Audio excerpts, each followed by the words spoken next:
strategy in data warehouse-ல பொறுத்த வரைக்கும் partition என்ன பண்ணும்னா large tables-அ வந்து smaller portions-ஆ divide பண்ணும். இது வந்து என்ன improve பண்ணும்னா query performance, scalability, data-ஓட maintenance இது எல்லாமே improve பண்ணும். Partition வந்து ரொம்ப important large data warehouse-ல. Why partition is necessary ன்னு பார்த்தீங்கன்னா ஈஸியாக இருக்கும் மேனேஜ் பண்ண. லார்ஜ் டேபிள்ஸ்லாம் டிஃபிகல்ட்டாக இருக்கும் மேனேஜ் பண்ணுறதுக்கு. பார்ட்டிஷன் வந்து அது ஈஸியராக மாற்றும். பேக்கப் அண்ட் ரெக்கவரி பொறுத்த வரைக்கும் required partitions can be backed up and restored. This saves time. Recover பண்ண தேவைப்படுற பார்ட்டிஷன்ஸை வந்து நம்ம பேக்கப்பாகவும் ரீஸ்டோர் பண்ணி வச்சிட்டோம்னா நமக்கு டைம் வந்து சேவ் ஆகும். ஸோ என்ன தப்பு நடந்தாலும் நம்ம பேக்கப்பில் போய் பார்த்துக்கலாம். Next better performance. குவெரிஸ்லாம் ரெக்வயர் பண்ணுற பார்ட்டிஷன் வந்து ஹோல் டேபிளாக இருக்கும். query search only required partition. நமக்கு தேவைப்படுற ரெக்வயர் பார்ட்டிஷன் மட்டும்தான் query சர்ச் பண்ணும் ஃபுல் டேபிளை பார்க்கறதுக்கு பதிலாக. இது வந்து இன்க்ரீஸ் பண்ணும் ஸ்பீடை. காமன் பார்ட்டிஷனிங் ஸ்ட்ராட்டஜியில் பார்த்தீங்கன்னா ரேஞ்ச் பார்ட்டிஷனிங். ரேஞ்ச் பார்ட்டிஷனிங்கை வந்து என்னென்னா data is divided based on range of values. Range of வேல்யூஸாக இந்த டேட்டா எல்லாமே டிவைட் ஆகிருக்கும். இதான் ரேஞ்ச் பார்ட்டிஷனிங்.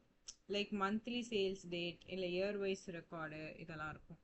லிஸ்ட் பார்ட்டிஷனிங்னா data is divided based on the specific value. ஒரு வேல்யூ பொறுத்து அது டேட்டாஸை டிவைட் பண்ணுறது. ரீஜியன் வைஸாக இருக்கலாம் இல்லை டிபார்ட்மெண்ட் வைஸாக இருக்கலாம். ஹேஷ் பார்ட்டிஷனிங் அப்படின்னா hash function distributes data eventually across partition.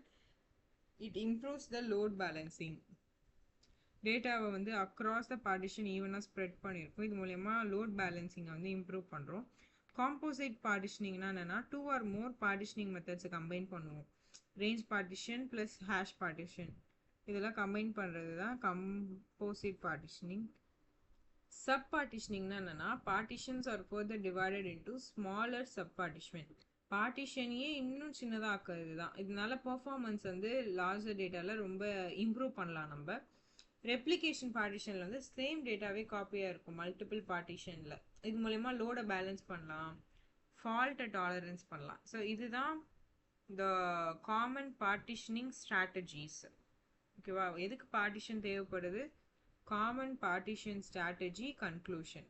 Okay, range partitioning, list partitioning, hash partitioning, composite partitioning, அடுத்து பார்த்தீங்கன்னா சப் பார்ட்டிஷனிங், லாஸ்ட்டாக ரெப்ளிகேஷன் பார்ட்டிஷனிங். மொத்தம் 6 பார்ட்டிஷனிங் இருக்குது. ஓகே.